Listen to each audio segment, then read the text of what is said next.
Thanks for tuning in. I hope I don't send you to sleep. I did the old folks on a Wednesday afternoon once, back in my old church. One old lady right in front of me was completely blotto by the time I'd finished. Head back, mouth open. But then she was like that from when I'd started, so I just carried on. I'm going to start you with Isaiah 64 verse 8. Yet you, Lord, are our Father. We are the clay, you are the potter. We are all the work of your hand. The story starts long ago. Deep below it lay, unseen and unknown. It cried out to be something great and beautiful. And God spoke the word. Slowly, enormous forces pushed it up until it became a mountain range as high as the Himalayas. It stretched for 1,000 miles across Scotland and far beyond. Finally, it had emerged, high and great. This must surely be its moment. But you are not what I wanted you to be, said God. Your journey is not complete. Throughout, it was filled with cracks, the result of its rise to fame. The rain fell and filled the cracks, and the winter came and froze the water, and boulders fell, and the snow came and covered it deep, and glaciers carved vast chasms out of it. Slowly, it was reduced to dust. You had it all and you blew it! But only the finest dust will do. And that dust flowed to the south and settled far under the sea, unseen once more, useless and scattered. And it cried out for mercy.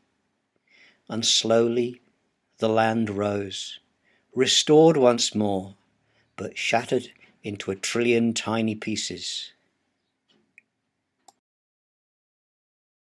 And then one day a man came and dug a hole and blasted it out of the earth with high-pressure water jets. And the dust flowed down channels and settled in large ponds, carefully channeled so that only the finest dust would reach the ponds, because only the finest dust will do. And the man waited for the water to drain and dug up the dust and put it into sacks to sell. And another man, my dad, drove up to Stoke-on-Trent in his hard-working Fiat Ducato camper van and filled it with as many sackfuls as his suspension would allow. This is the workshop, a little messier than usual because it was the day they were packing up and retiring. In the front is the wheel. You can just see the seat. Every item tells a tale. It was full of curious objects and packages. He even cut up old credit cards to use as shaping tools, and the place was full of weird and wonderful contraptions. By the way, the baby on the right is Rachel. I grew up watching the process. Every day after school, I would cross the road and head for the pottery. I was hardly a creative person, but the process fascinated me. The first step is to get rid of all the air. This is because the smallest air bubble, when heated in the kiln, will rise in pressure to over 4 atmospheres. Boom! One way was to knead the clay, but this is hard work and runs the risk of folding in even more air. So whenever I looked bored, my job was often to pull off bits one by one from the sack and drop them into the pug mill. The pug mill had a big corkscrew in it, which turned and squeezed the clay until it came out the other end as a big smooth sausage, which could be cut off and stacked in lengths. It also made it easier to measure for each pot. You could do it with a ruler instead of weighing scales. And so the clay was ready. Humbled from its mountain top, ground to the finest dust, washed clean and devoid of all impurity, it waited for its moment. Thwack! My dad must take the prize for the 2-foot vertical shot put. A ball of clay, in this photo quite a big one, carefully rounded, had to be slammed onto the wheel with pinpoint accuracy. Slammed because the base of the pot had to make good contact with the wheel, Accurate, because the centrifugal forces might otherwise fling it off. Ouch. My dad used to tell me that you had to take control of the clay, not the other way round. Hunched forward, elbows in, eyes dead centre, he would first centre the clay and then slowly pull it into shape. Regularly he would sprinkle on some water, see the plastic container in the front. It kept the clay slippery and mouldable. Without it, the clay would catch on his fingers and fly out of shape. When it was finished, he would take a wire and carefully use it to slice the pot off the wheel. It then sat on a board on the shelf for about 3 days. And so it waited, unused and unusable. Because of course it had to be dry, very dry. The slightest bit of moisture would boil inside the kiln, causing it to explode, sending bits of pot flying everywhere, damaging anything in its path. And so finally the kiln was stacked, the pots crammed in close to make the most of the electricity bill, and the switch went on and 3-phase power sent the kiln up to 1050 Celsius. Slowly it cooled, and the door was opened, and with the help of a towel the hot pots were carefully removed and stacked back on the shelf. Was it now ready? No, not yet. It had one final trial to endure. You see, it had only fused but not sealed. Pour water in it, and like terracotta, it will slowly seep through. To make it fully oven-proof, it had to be sealed. And so they mixed the glaze. A variety of oxides. Silica, iron and copper were the main ones, but I remember vividly when they finally closed the workshop and I helped them clear out the stores. There were bags marked chromium, antimony, cadmium and selenium. I knew enough by then to wash my hands afterwards. The glaze was mixed in water, thoroughly in order to suspend all the oxides, but carefully in order to avoid any bubbles that might prevent the glaze covering the pot. And so it was lowered into the rather toxic muck, with care taken to cover every surface. Overwhelmed, and put back on the shelf to dry again. Finally, the kiln was stacked for the high firing, 1250 Celsius, within about 50 degrees of disaster. One day, early on, before they invested in an electronic control system, the kiln went up to 1300 Celsius. Everything was warped and bent. The glaze had melted and run. The whole kiln had to be stripped down and built with new fire bricks and heating elements and a new set of shelves. And so finally it was ready. The silica had turned to glass and fused the other oxides together. The iron had turned into a beautiful mottled range of browns, and the copper had turned to greens and blues. Those toxic oxides had turned to a huge range of colour. It had met its moment. Now, at last, it was useful. That's the end of that story, but there's another I'd like to tell you. Look at the top of the kilns. That smaller one has a rather burnt-looking fire brick sticking diagonally out of the top. This blocks a special vent hole in the top of the kiln. The larger kiln has a block on top, which is connected to a lever round the far side to make it easier to move. When the kiln is at its hottest, the vent is open for 15 minutes. This allows air to enter the kiln and oxidize the glaze. Oxidized glaze is generally brown or dull green. If, however, you leave the vent shut and add some combustible material, the glaze is chemically reduced and produces a range of much brighter colours. Anyone who has played with vanadium in chemistry lessons will know what I mean. Now this story is a bit gruesome, so if you want to sleep well, you can skip to the next slide for the Bible bits. My dad told me the story of how reduction firing was discovered. There's a Chinese legend at least 1,000 years old. A potter prepared his kiln out of bricks and lit the fire. Unknown to him, a pig had wandered inside. The kiln smoked and hissed and made a dreadful stink. Try as he could, it wouldn't burn properly. When it was cool, he unpacked it and pulled out blistered and blackened pots. But at the very centre there was one pot that had come out a deep and beautiful red. So the potter sent it to the emperor as a gift. The emperor loved it and immediately demanded another 1,000 pots like it. Concerned, the potter returned and tried to reproduce the same effect. But no matter how much he tried, the pots always came out a dull greenish brown. Messages began to arrive from the emperor. Produce or else. So the potter tried different firewoods and different arrangement of bricks and everything he could think of, but to no avail. Finally, he selected the driest wood and the best bricks and the finest glaze. He lit the fire.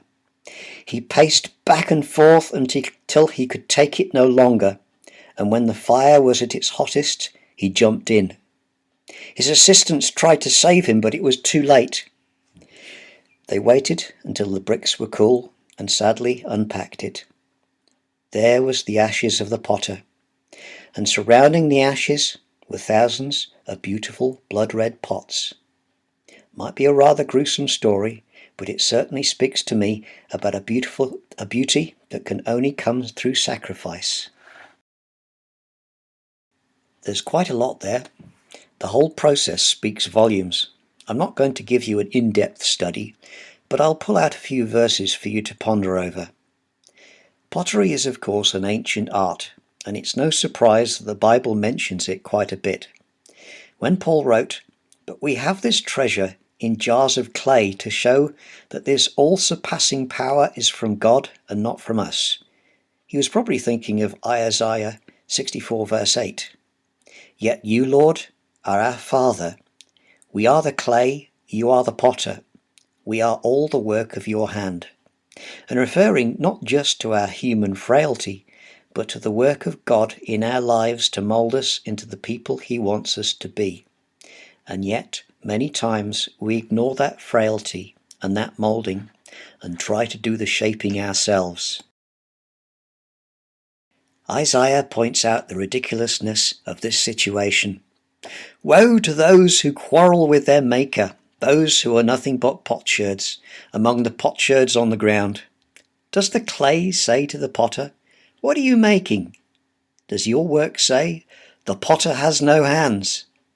And from another angle, woe to those who go to great depths to hide their plans from the Lord, who do their work in darkness and think, "Who sees us? Who will know?"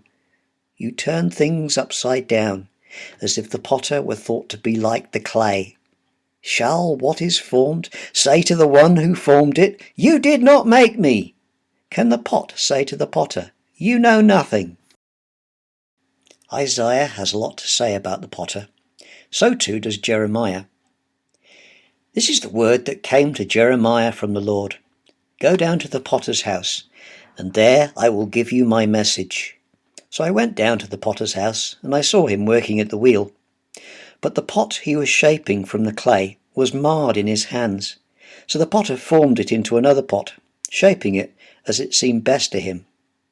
Then the word of the Lord came to me. He said, "Can I not do with you, Israel, as this potter does, declared the Lord? Like the clay in the hand of the potter, so are you in my hand, Israel."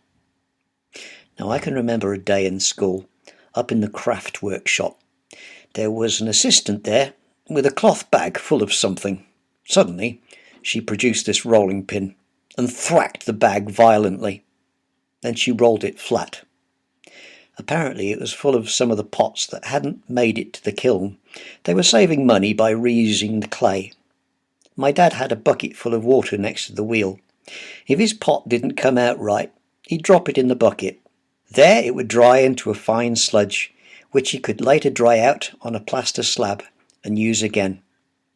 It serves to highlight that our lives are shaped and moulded by God in the way that he determines, and that not only is it unwise to question what God has done with us, it is also ridiculous. But who are you, a human being, to talk back to God? Shall what is formed say to the one who formed it, "Why did you make me like this?" Does not the potter have the right to make out of the same lump of clay some pottery for special purposes and some for common use? In summary then, we are but clay. While I was in Nairobi, I noted how well dressed everyone was, especially on Sunday. Dazzling full-length satin dresses with lace on every hem, grey suits and shiny black shoes. And yet they walked around on basically bare clay. No pavements outside the city centre. So here they were, with nothing between them and that clay but a 1/4 inch of rubberised plastic. It really spoke of the pretence that we all put up as we try to make out that we are someone special. The finest of dust. Our destiny is shaped by God into the form that is useful to him. If we become stubborn and hard, that process becomes painful, and we cannot resist it, because only when our stubbornness has become the finest of dust can then God turn us into something useful. Mouldable. We need to allow God to mould us and be ready to lose all that we thought we were in order to gain all that we need to be. We need to be mouldable. The fear of commitment can be scary. How much will it cost me? Don't want to go there. Yet life is easier once you submit. Once you let God shape you the way he wants you to be. Or you can go your own way and get it the hard way. The furnace. When we go through the fire, it's for a purpose. When we wait, or we feel like we've been left on the shelf, it's for a purpose. It's part of the process. We have not been forgotten. The purpose. There is yet more that all of us can do for God, and our willingness is all that is required. If you can, I encourage you to go out and find a piece of pottery. Not the mass-produced, screen-printed mug or plate, but something that was made by hand, glazed and high-fired in the furnace. I don't care if it looks awful, or it's just something you made at school. That's not the point. It's said that a potter doesn't really design his pots. The furnace does that. He just shapes the pot and applies the glaze, and the fire reveals whatever it chooses. My father made thousands of mugs, but no two are the same. Look at how the colours have shifted, and the crystalline structure, and the way that the imperfections have caused the glaze to shift and change. Those imperfections, they were there for a purpose too.